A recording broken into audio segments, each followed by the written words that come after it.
My name is Regina Dixon. I work at the Dayton Foundation. I have known the Catholic Social Services since 1964. In '64, my parents had separated.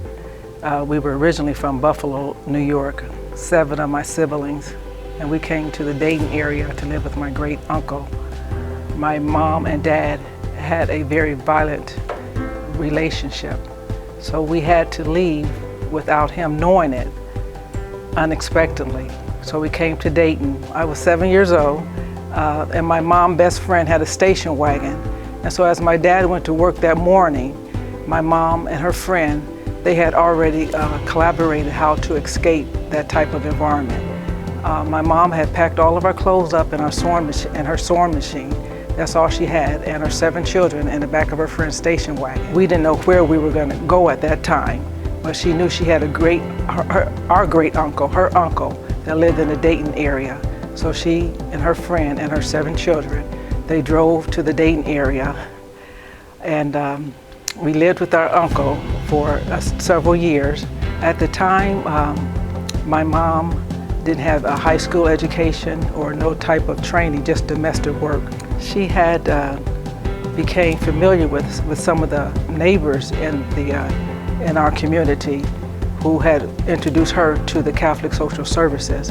And at the time, trying to provide for 7 children, that meant clothing, feeding them, health care, she had to try to get some type of an assistance. And so it was during a holiday back in '64 when we had first originally moved to Dayton, and my mom didn't know where our Thanksgiving dinner was coming from.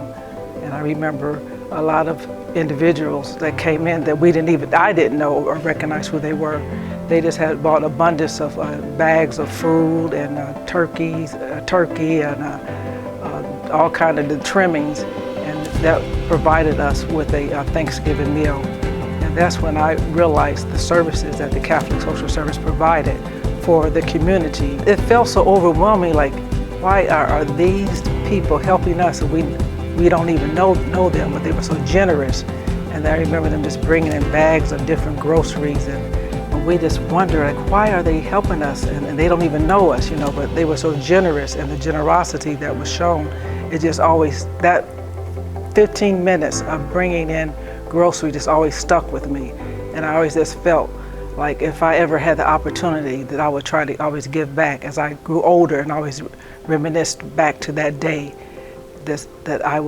I felt that if I ever had an opportunity to give back to help someone else, like someone has reached out to help us when we couldn't even feed ourselves, that I would always remember how that moment felt, and that I would try to reciprocate the kindness that was shown to us. It was like a seed that was sown in my heart, and it just kept growing and growing as I got older.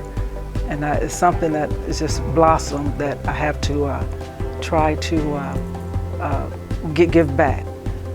It will be a day that I probably will be with me for the rest of my life, because it has taught me to give.